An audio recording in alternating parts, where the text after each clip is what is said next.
Hello again, Pokemon trainers. As you know, dates for 2021's Pokemon Go Fest have been announced, and in today's video, we're going to talk about our predictions for the event.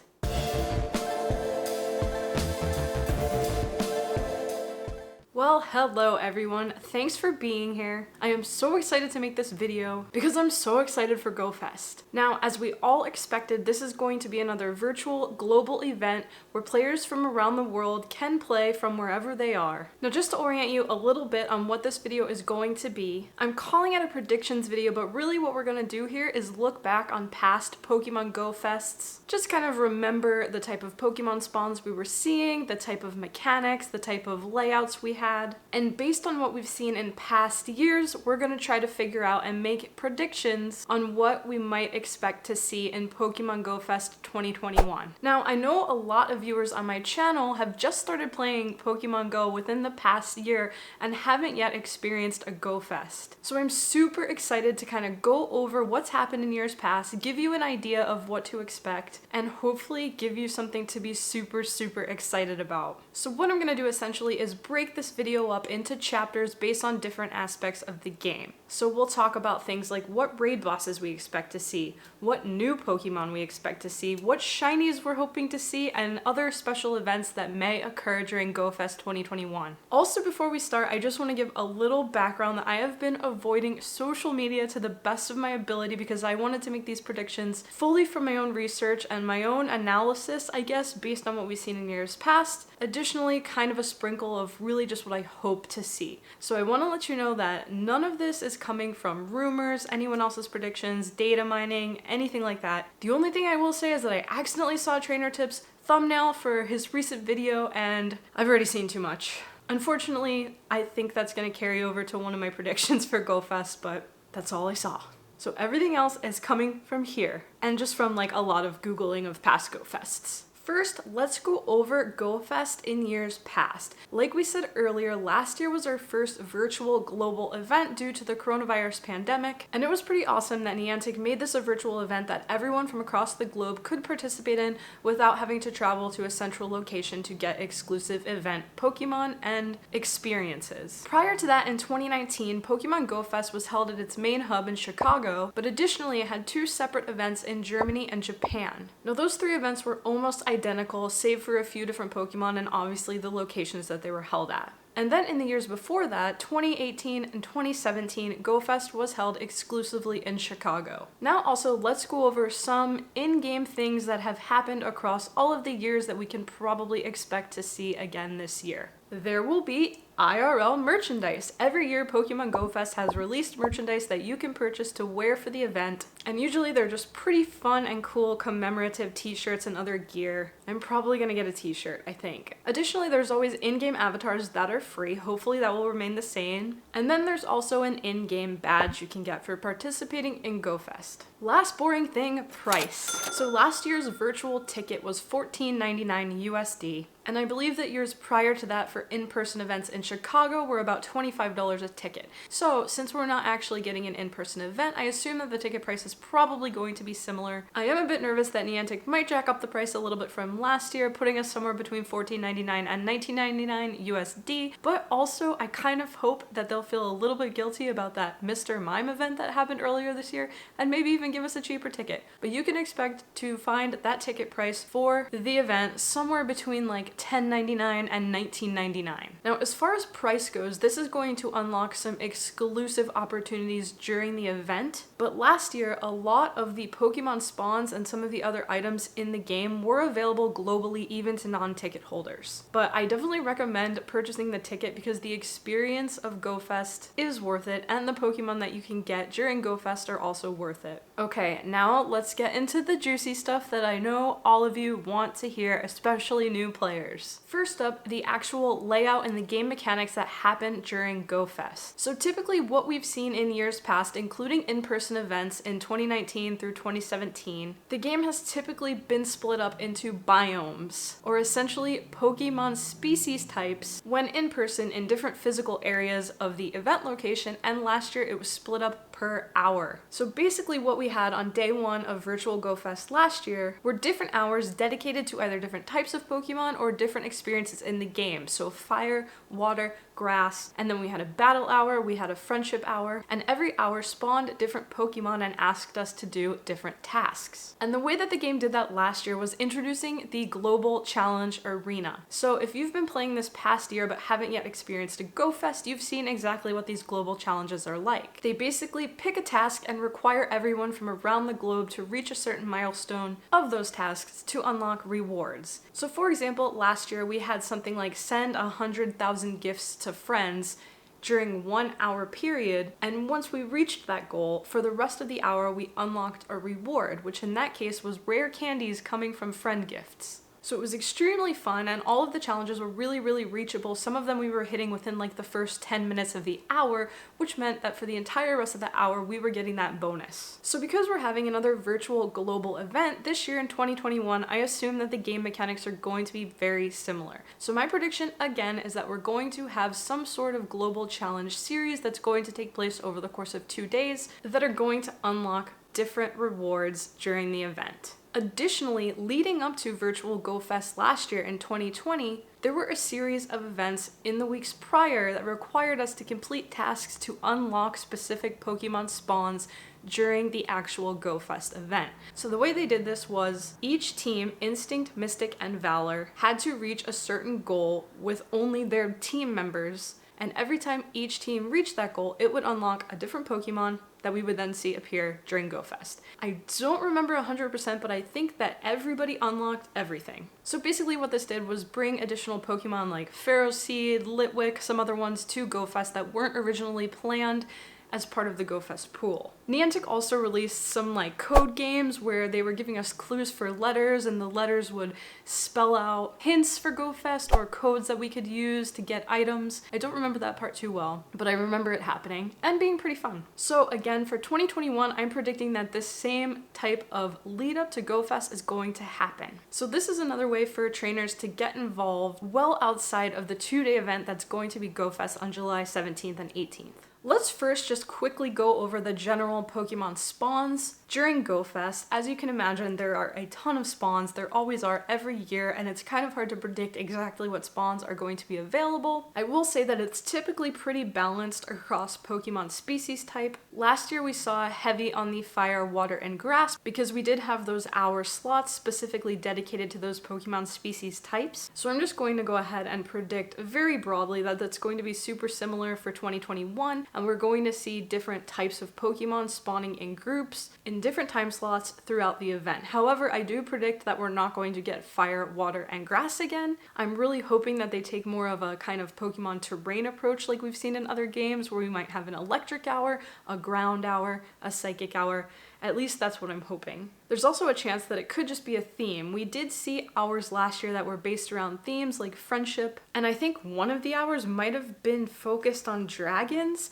I can't remember, but you know, there's a ton of spawns during Go Fest, and they're always really good, so it doesn't matter. And again, like I said, I do predict that we're going to get those spawn unlock challenges leading up to the event, or something very similar, where we're going to have to complete challenges to get specific Pokemon into the event. Next up, of course, what everyone is most excited about is what new Pokemon are we gonna see? So let's talk a little bit about years past. So, brand new Pokemon to the game. 2017, which overall, I think that event in itself was kind of a flop, so I'm not gonna go too much into 2017's event. But if I remember correctly, Articuno and Lugia were released in 2017 as a reward for trainers completing challenges. In 2018, we got the mythical Pokemon Celebi, as well as a Alolan Diglett and a Alolan Geodude. In 2019, we got the mythical Pokemon Jirachi, and last year, the mythical Pokemon Victini. Last year, we also got Rotom Wash introduced to the game, which was awesome. So, that being said, my predictions for new Pokemon for Go Fest 2021. Now, based on years past, I'm going to assume that we will get a new mythical Pokemon. We have all of the mythical Pokemon from generations 1 through 3, so those are ruled out. And as you know, later in the year, we are getting a Generation 4 remake, which I think Pokemon Go is probably going to have a major event for. So because of that, I predict that there will not be any Generation 4 mythicals during Go Fest.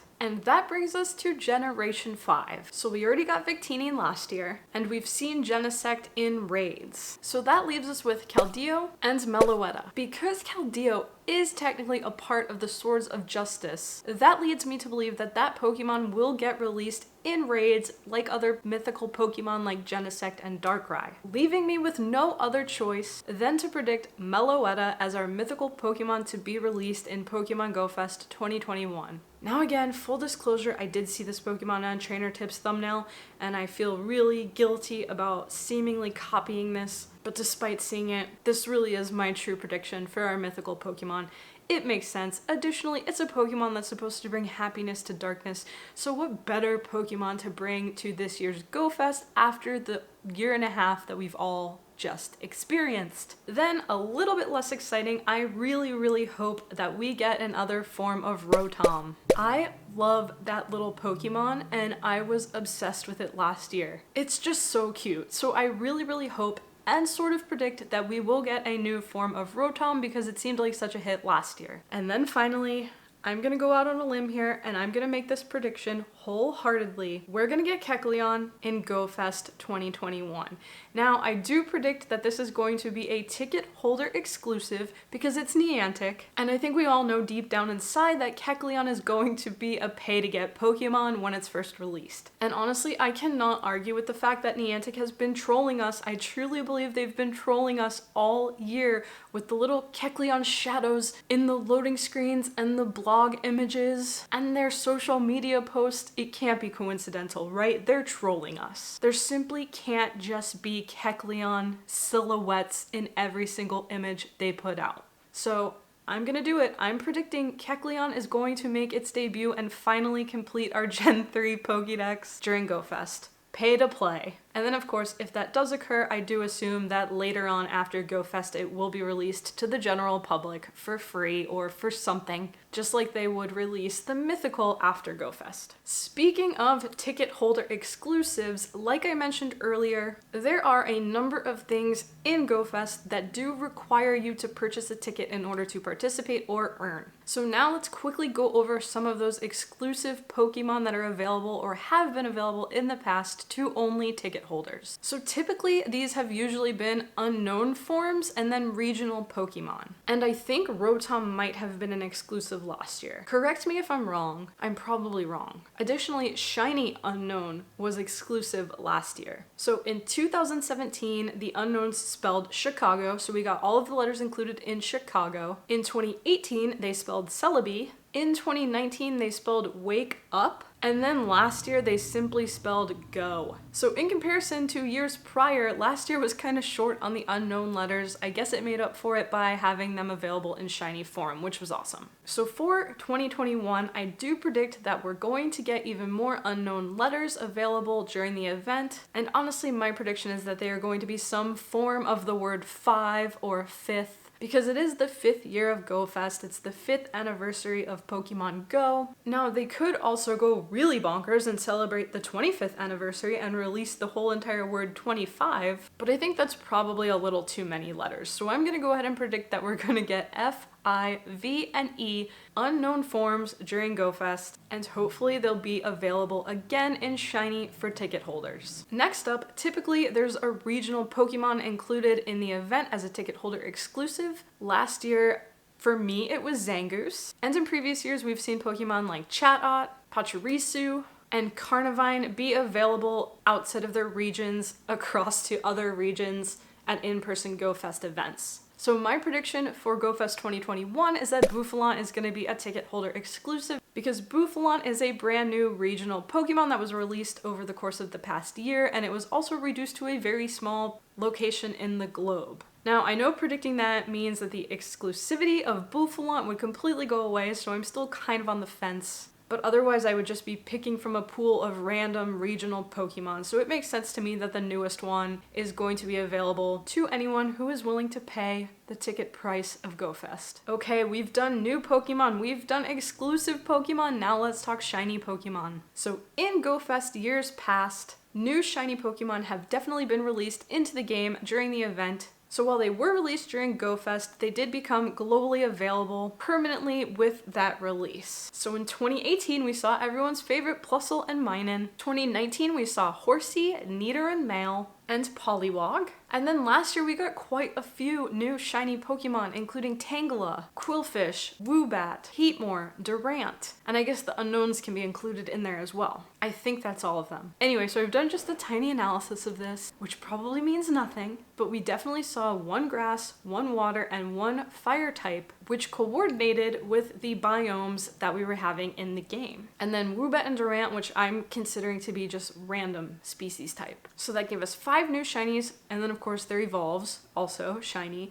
but 5 brand new Pokemon families in shiny form, which makes me believe that this year we will probably get a similar number of new shinies. Now, as you know, we can completely rule out Kanto because we had the Kanto tour and all of the shinies have now been unlocked for the Kanto region. So I'm also going to predict that we probably will not see any new Generation 2 shinies, and I say that because much like the Kanto tour, I believe that later in this year we're going to have a Generation 2 tour event where all of those shinies will become unlocked, making it appealing to buy a ticket for.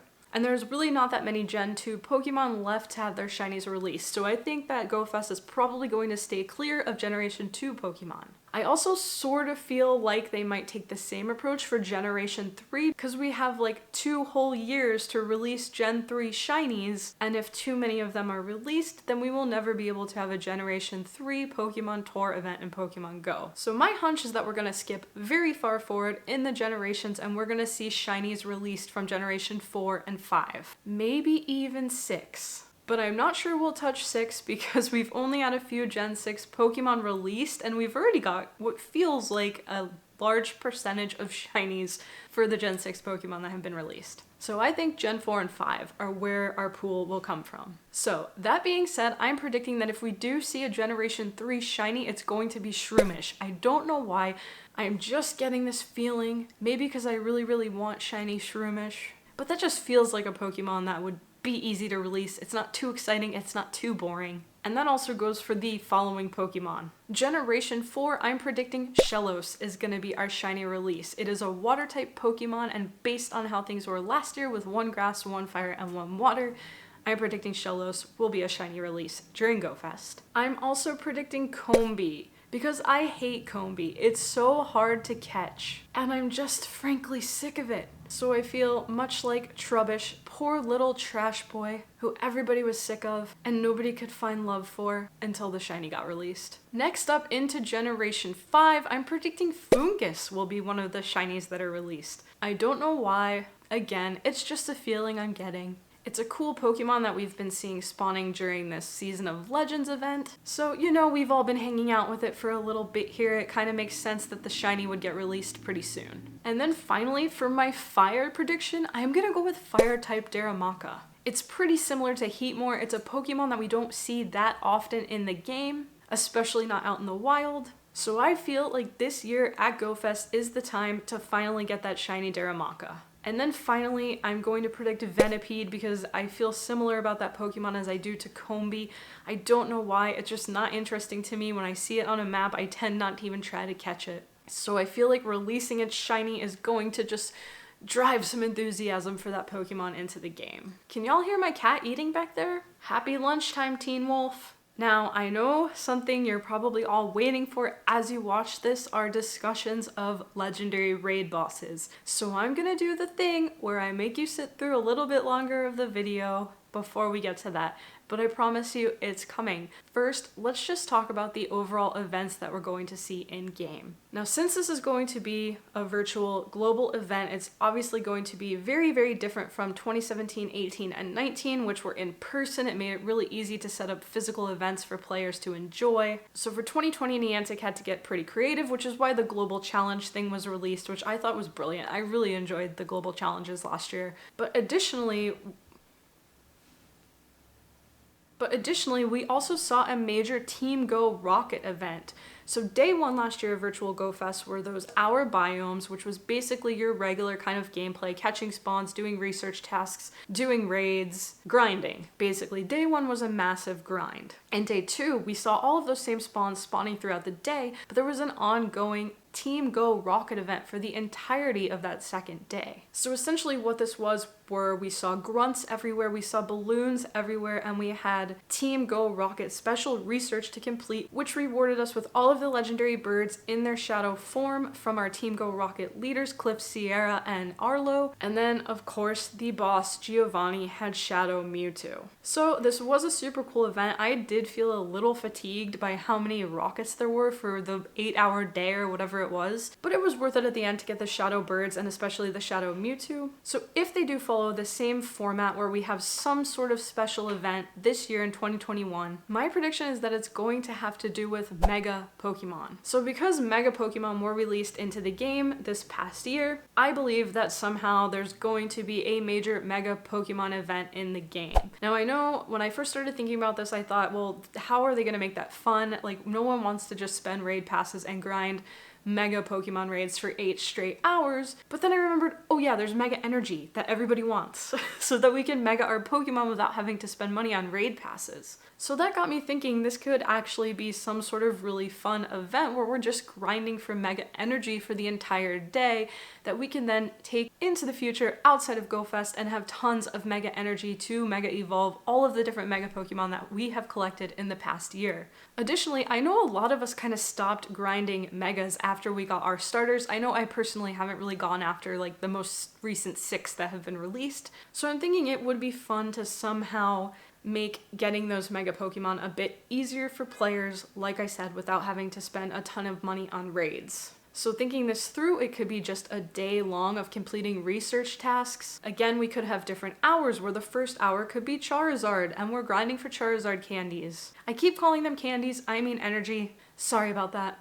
And then the next one could possibly be Ice-type Pokemon where we're grinding for Abomasnow Mega Energy. So anyway, I do predict that we're going to have a similar layout in the game. The first day is probably just going to be a grind with lots of research tasks, lots of Pokemon spawns, and lots of rewards. And then I think, again, the second day will be some sort of special themed day. My prediction, Mega Pokemon and Mega Energy.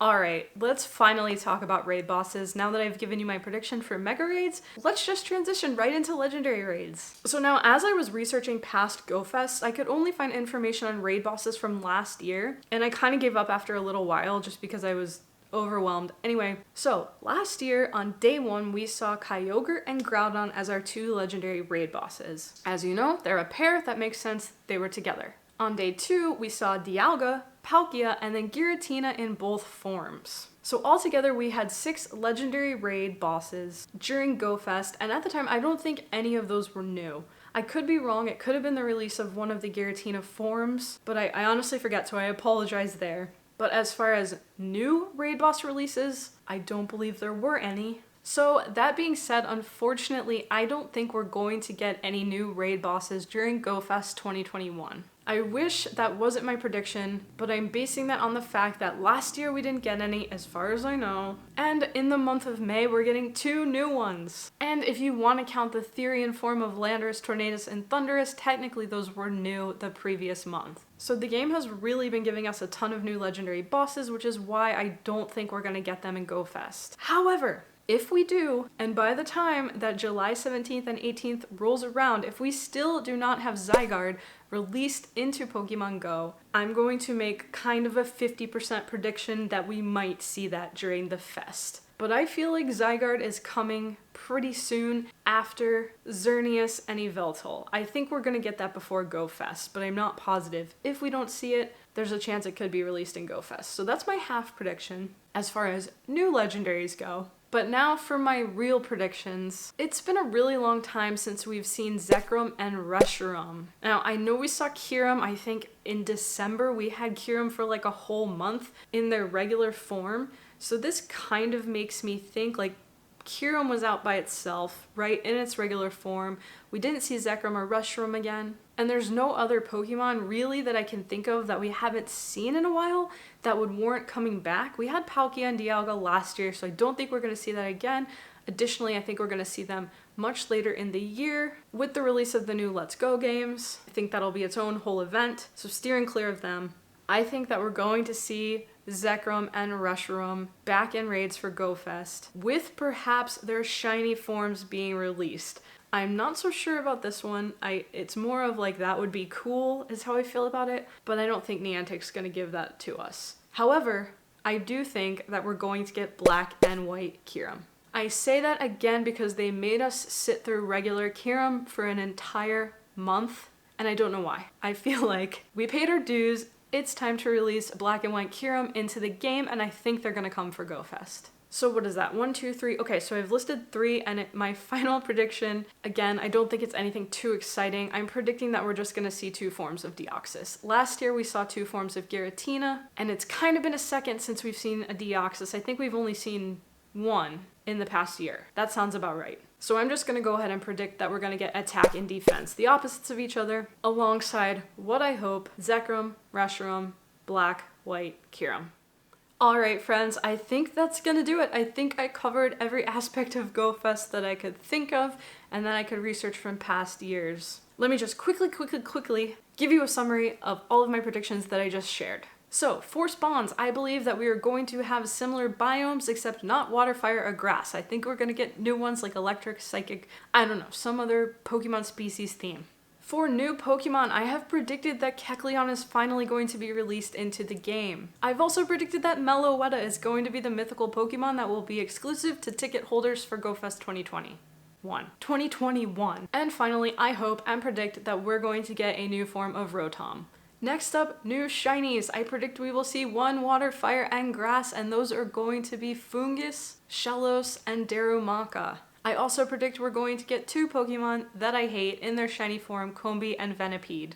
Next up for exclusive Pokemon, I am predicting that we're going to get new Unowns in some form of the word 5 to celebrate the 5th anniversary of Pokemon Go and Go Fest. If Niantic wants to get really crazy, I'm predicting 25, but that's too many letters. For special events within the game, I am predicting that we are going to get a Mega Raid Pokemon themed day as part of 1 full day of Go Fest, allowing us to grind for Mega Energy without having to do a ton of Mega Raids. And then finally, for legendary raid bosses, I'm predicting the return of Zekrom, Reshiram, and the release of black and white Kyurem. Additionally, I think we're going to get 2 forms of Deoxys, and I'm predicting the attack and the defense. So anyway, that sums it up for my predictions, which are mainly just my hopes. Like I said, I did a little bit of research and I just kind of tried to analyze where the heads of the developers were at within this game and what makes sense in Pokemon Go for what events are going to happen for the rest of the year that aren't going to touch Go Fest. That being said, I really want this video to spark a conversation. I know so many of you have asked me what are my predictions and I didn't have an answer for you. So hopefully you enjoyed this video. If you made it all the way to here, thank you so much. I super appreciate if you did watch this whole thing. And I also ask that if you did, I really want to hear from you. You can leave it in the comments, you can DM me on Instagram, you can message me on Twitter, whatever you're most comfortable with. I want to hear your predictions and I want to talk about what we can expect. Now I know it's probably not going to be long until we get the first bout of information for Go Fest, so we'll see what the longevity of this video even is. And now that I've had to avoid social media and content creator videos and streams for 24 hours, I'm gonna go watch all of those videos and see what some of the more in the know seasoned Pokemon Go participants have to say about Go Fest. And finally, if this is your first time on the channel and you enjoyed hearing my predictions and probably my super nonsensical and incorrect talk about years past, if you liked that, consider subscribing to the channel. We love Pokemon here, we love Pokemon Go, and these are the videos I like to make. So hopefully you'll join my little community. Alright, so thank you again for watching and I can't wait to talk to all of you. If you made it this far, again, wholeheartedly thank you. I know these can be kind of tedious to sit through, so I appreciate you. Have an awesome day.